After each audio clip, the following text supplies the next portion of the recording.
¿Qué tal? Buenas tardes. Soy la licenciada Odette Mendoza Becerril. Me presento ante ustedes. Yo soy licenciada en Derecho, egresada de la Universidad Autónoma Metropolitana, Unidad Azcapotzalco. Actualmente soy maestrante en Educación y maestrante en Garantías y Amparo. Me he desempeñado en diversos puestos, tanto privados como en el sector público. Actualmente me desempeño como catedrática en diversas universidades.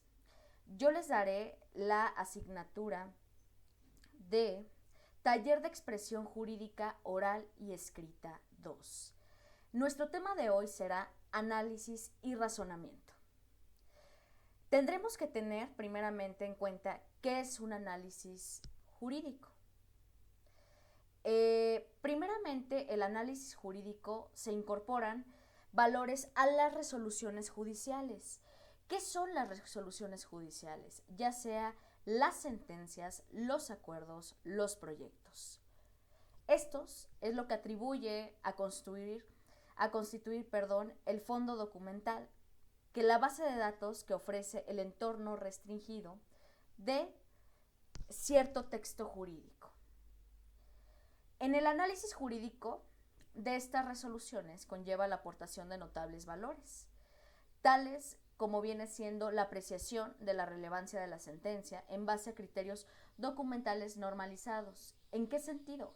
En base a los criterios de la Suprema Corte de Justicia de la Nación, de las normas fundamentales, de los tratados internacionales.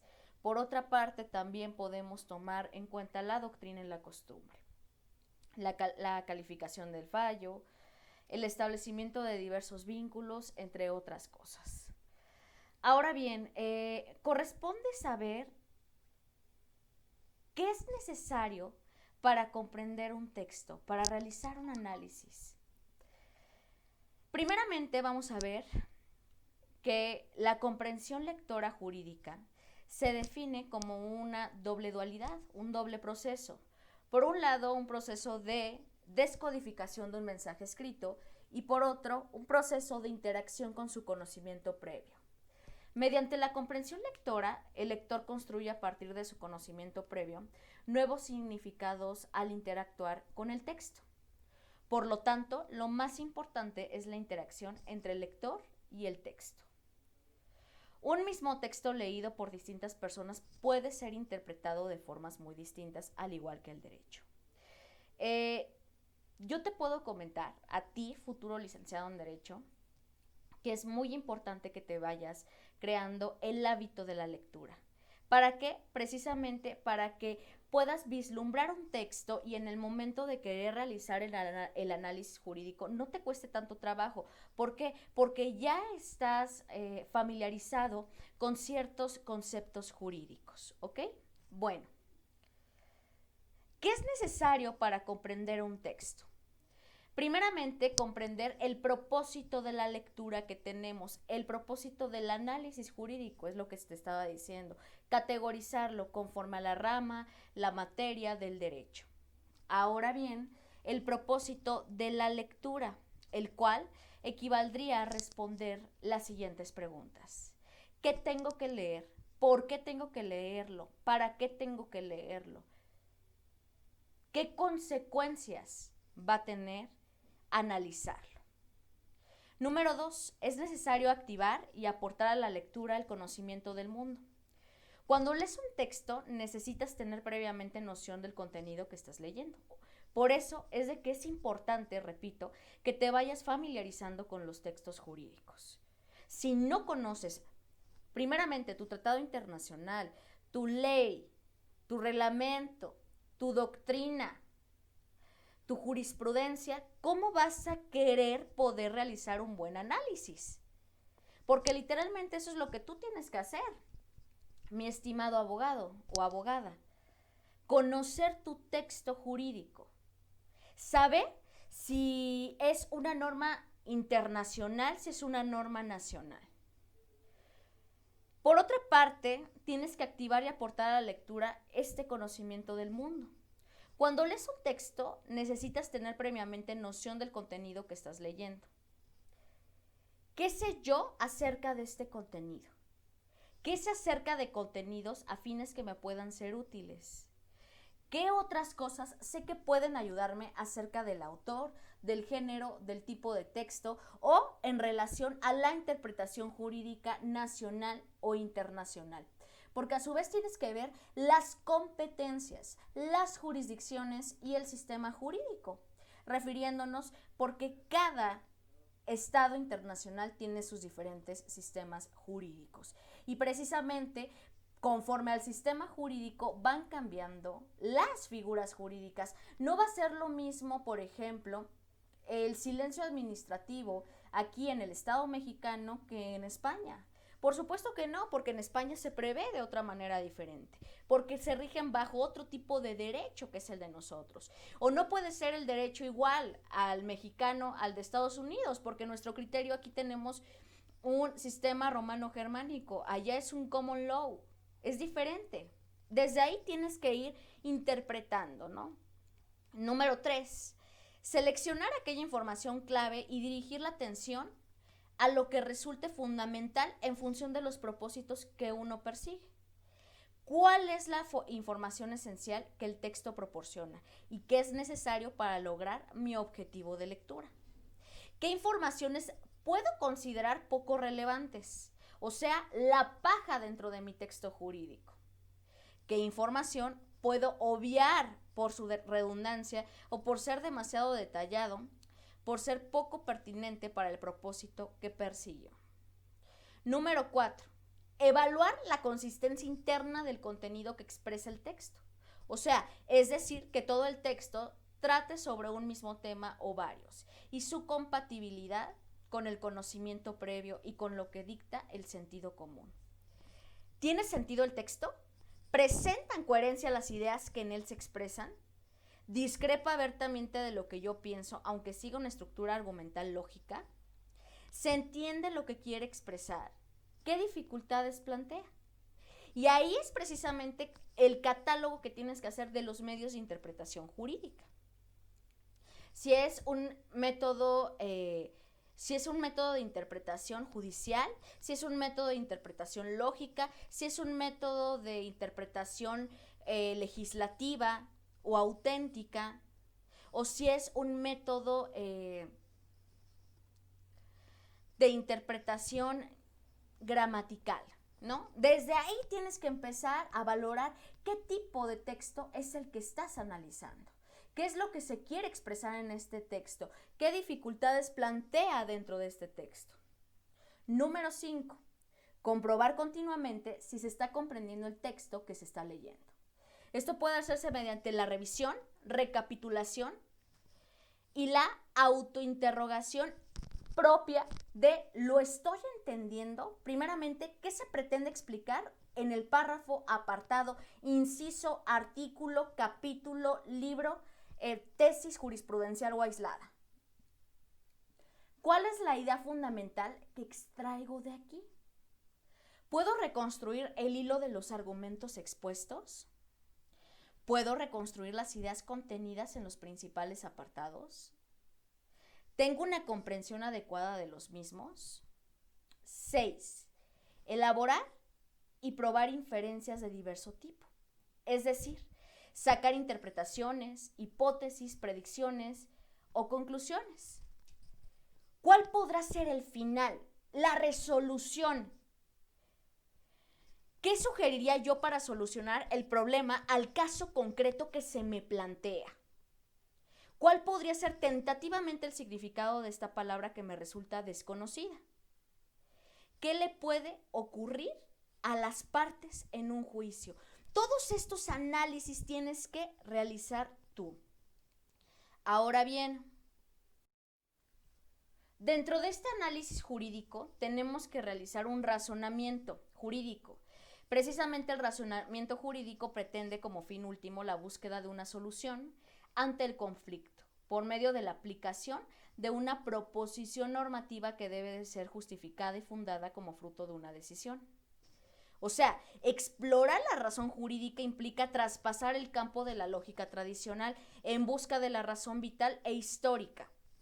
Mejor dicho, establecer una lógica de acción, ya que la vida humana es el reino de la acción y la libertad.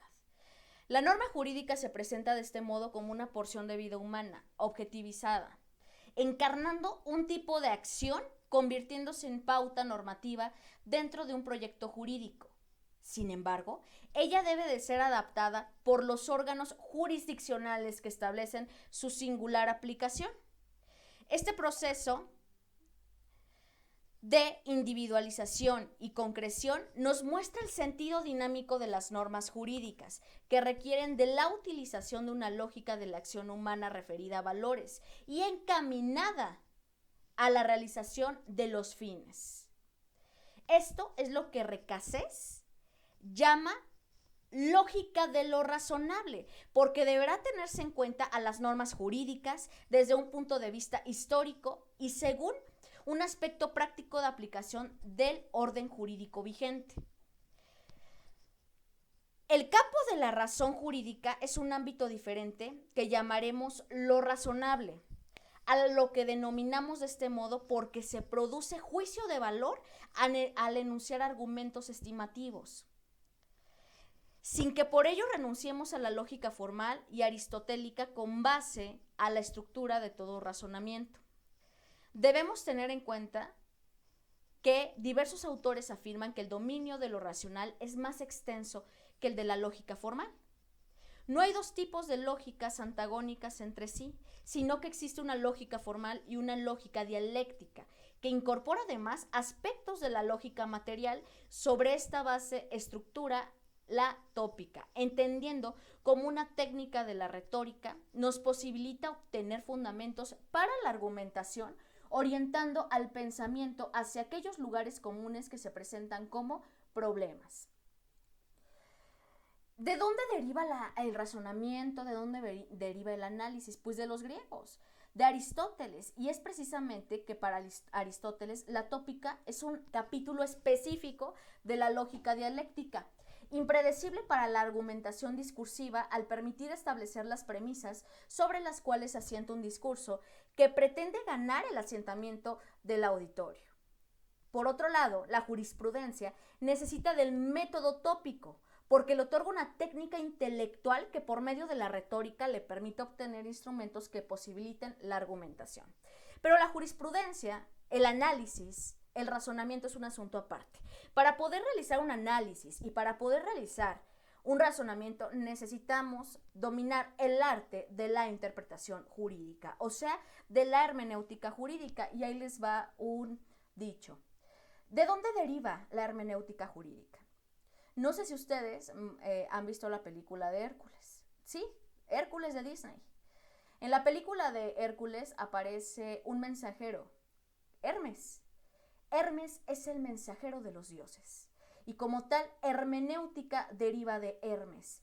Hermes tenía que interpretar los textos o los pedimentos de los seres humanos con los dioses y de los dioses con los seres humanos. Él fue el primero en interpretar. Y es por eso que la hermenéutica es la interpretación de textos. Y obviamente la hermenéutica jurídica, la interpretación de los textos jurídicos. Es muy importante que tú sepas todo esto, ya que como tal, si no tenemos una interpretación y no sabemos distinguir nuestros textos jurídicos, no podemos llegar a analizar. Y si no analizamos y razonamos, no podemos generar un argumento jurídico. Espero que hasta aquí vayamos bien. La importancia que tiene la dialéctica para el mundo jurídico la podemos describir con solo pensar en el derecho procesal, que tiene por fin regular la forma de la disputa o controversia judicial, en el que las partes se lanzan en una discusión argumentando y rebatiendo, esperando que un tercero imparcial dé crédito a sus posturas y falle lo que dicte el derecho. Por otra parte, es indispensable saber que la lógica formal, dentro de este análisis jurídico y el razonamiento, nos enseña precisamente las reglas del razonamiento para alcanzar la corrección. Descubrimos que esta misma corrección se nos presenta como fin inmediato del razonamiento. A todo razonamiento se le atribuye un carácter instrumental porque nos permite conquistar distintos grados de certeza, que podemos clasificar como autoevidente, o sea, demostrable, plausible y aparente. En este sentido, la lógica formal como la lógica dialéctica deben integrarse y complementarse frente a las necesidades del discurso jurídico para que sea aceptado como razonable, siempre que se encuentre sujeto a determinado criterio de corrección, ya que de establecerse consideraciones sobre lo justo. Para la filosofía general, las tres operaciones del espíritu son la aprehensión, el juicio y el razonamiento, que nos permiten producir conceptos que serán expresados por palabras o unir o dividir conceptos y por último, como más elevada operación, encontramos al razonamiento, que nos posibilita agrupar proposiciones buscando dar complejidad a nuestro pensamiento y de este modo fundamentar nuestra acción o modo de pensar por medio de la argumentación como justificación de nuestro actuar y sobre lo que predicamos como la verdad o la similitud o verosimilitud de los hechos. Sobre la lógica no formal nos hablan del olvido de la lógica dialéctica por parte de la filosofía moderna, proceso que inicia con René Descartes. Ok, vamos a poner en contexto quién es René Descartes. René Descartes es el primer filósofo en la historia que plasma el racionalismo a través de su libro El discurso del método. René Descartes, un filósofo francés, repito, que enmarca el racionalismo a nivel global. ¿En qué consiste el racionalismo? Precisamente en el arte del análisis. Pienso, luego existo. Siempre vamos a tener que generar un pensamiento profundo. Por otro lado, les comento. Hablar de una nueva lógica jurídica comprende demasiado, ya que parte de una premisa fáctica, cuando afirmamos que el razonamiento es la actividad mental de la mente.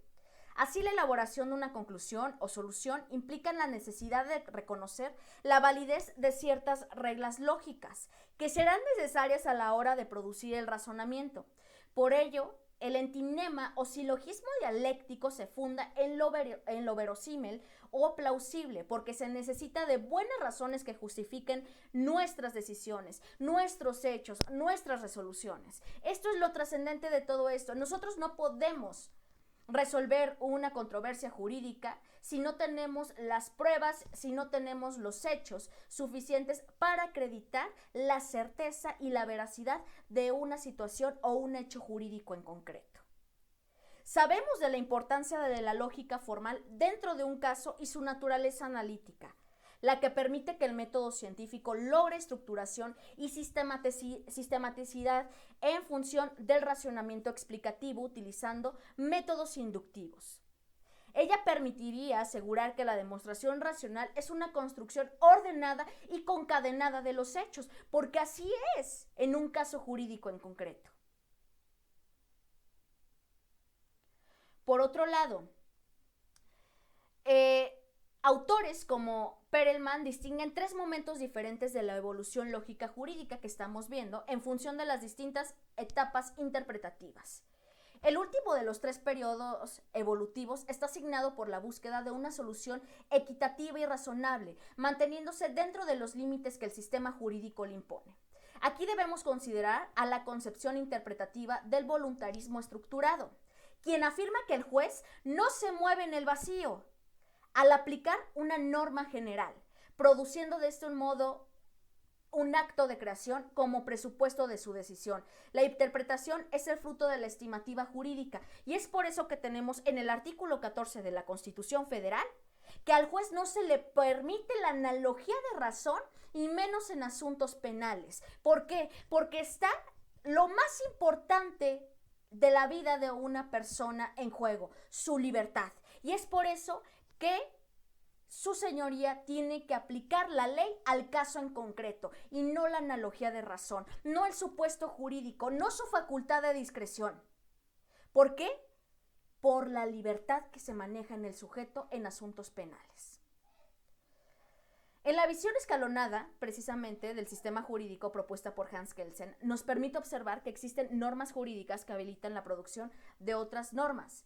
estableciéndose una graduación de normas. Así es posible determinar que en este sistema escalonado la producción del derecho es un proceso sucesivo, en el que no solo se ejecuta derecho, sino también se crea el derecho, de tal modo que los actos jurídicos tienen una función ejecutiva del derecho y una función creadora del derecho. En este sentido, Hans Kelsen sostiene que la norma superior establece el acto de creación inferior. Por ende, nuestra norma superior, ¿cuál sería? La Constitución Política de los Estados Unidos Mexicanos. Y de ahí van a derivar las demás leyes federales, normas generales, normas estatales y reglamentos. Si no existiera la Constitución como tal, no podría de ahí devenir las demás leyes. Por eso es de manera fundamental saber cómo se constituye la pirámide de Kelsen. Es por esto que la norma superior presenta un marco de posibilidades al intérprete. Sin embargo, cuando la vaguedad de la letra de la ley resulta un problema, no encontramos en la teoría pura una solución. ¿Cuál es esa vaguedad? Las lagunas jurídicas del derecho. ¿Y qué es lo que tenemos que hacer? Suplir esta laguna jurídica con otro tipo de legislación, con la doctrina, con los usos y costumbres y a su vez con las tesis aisladas y jurisprudenciales que emite nuestro máximo tribunal, siendo la Suprema Corte de Justicia de la Nación. La interpretación solo puede trazar racionalmente diferentes soluciones, otorgando igual valor a cada una de ellas frente a esta ilusoria seguridad jurídica. Robert Walter entiende necesario recurrir a la conjunción de los importantes métodos interpretativos, los cuales mencionaba: el gramatical, el lógico, el auténtico legislativo y el judicial, ya que estos métodos interpretativos literalmente nos van a prever cómo se manifiesta la norma jurídica y qué es lo que tenemos que analizar. Es por eso que a ti te comento. Tenemos estos métodos interpretativos, por ejemplo, el método gramatical, que es la interpretación a la letra. No hay sentido como tal de realizar un análisis profundo. ¿Por qué? Porque el artículo te está diciendo textualmente lo que prevé. Por ejemplo, el derecho a la educación. De ahí, ¿qué vas a sacar? Pues de que todas las personas en el Estado mexicano tenemos este derecho. Sin embargo, tenemos otro tipo de interpretación que es la lógica. Este es cuando hay algún tipo de oscuridad dentro de nuestro texto jurídico, es decir, cuando hay una norma, una laguna jurídica o una norma en blanco. Ahí es el criterio que yo tengo que suplir mediante ya sea una ley federal, una norma general, un principio general del derecho, etcétera. Por ejemplo, también tenemos las interpretaciones legislativas, es la que realiza el legislador. ¿Quién es el legislador? Pues el diputado federal o el senador o el diputado estatal. Y a su vez tenemos las interpretaciones judiciales, que es la que realizan en los tribunales superiores de justicia de las entidades federativas correspondientes o a su vez en los tribunales federales, los cuales vienen plasmados, si no lo sabes, en la ley de amparo, ¿no? Por otra parte, es necesario que nosotros veamos nuestro texto jurídico, ¿no? Desde un punto de vista expreso. La certeza jurídica que nosotros tenemos que llegar a lograr solo se logra cuando una decisión no es arbitraria. Esto implica que ella mantiene una relación íntima con un precedente y por lo tanto podemos decir que es predecible. La otra característica que debe de tener la decisión es que debe de considerarse como adecuada, porque no solo la decisión debe de estar de acuerdo con las normas jurídicas, sino que también debe de respetar criterios axiológicos y morales. Esto es muy importante, recuerda, nosotros tenemos normas jurídicas morales y dentro de las normas morales vienen las éticas. En sentido, diversos autores plantean la necesidad de que las decisiones judiciales sean netamente axiológicamente válidas para que ella sea aceptable no solo en un sentido formal, sino también en un sentido material.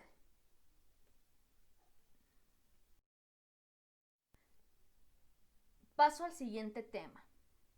Te voy a explicar las características de los textos de manera genérica, no jurídica, genérica, ¿ok? Primeramente vamos a explicar los tipos de texto. ¿En qué se diferencian? Número 1, texto narrativo. Es aquel que relata eventos, historias, cuentos, hechos o mitos, por lo que puede ser ficticio o no ficticio.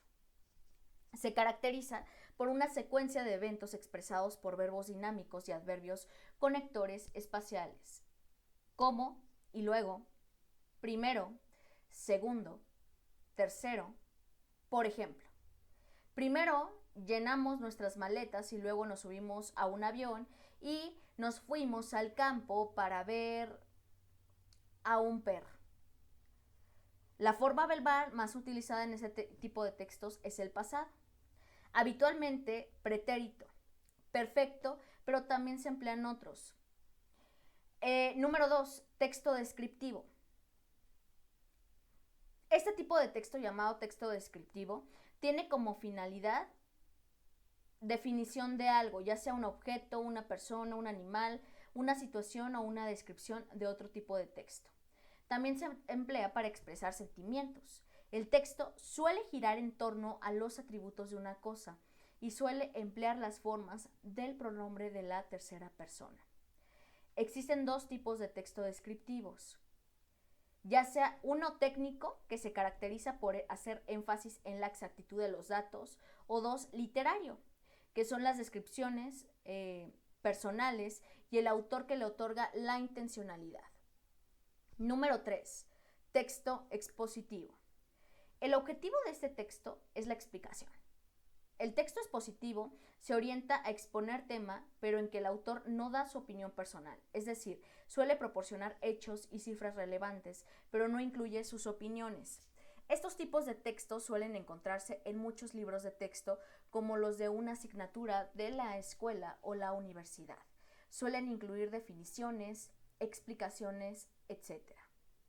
La estructura de estos textos suele ser muy clara, en la que se inicia con una introducción para dar a conocer el tema, el desarrollo, en el que destaca un análisis objetivo, ejemplos, datos y una conclusión, en la que se resumen los aspectos más importantes del tema que se trata. Su finalidad es informar.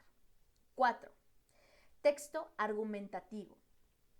Los textos argumentativos parten de un supuesto en el que se emplea un estilo de redacción que pretende persuadir al lector, pues exponen las razones a favor o en contra de determinada posición o tesis. Para lograr esto, suele iniciarse el texto con una exposición que ayuda a entender los argumentos que se proponen. Es decir, es necesario poner al lector en contexto antes de pasar a exponer los beneficios o las características del tema de que se trata.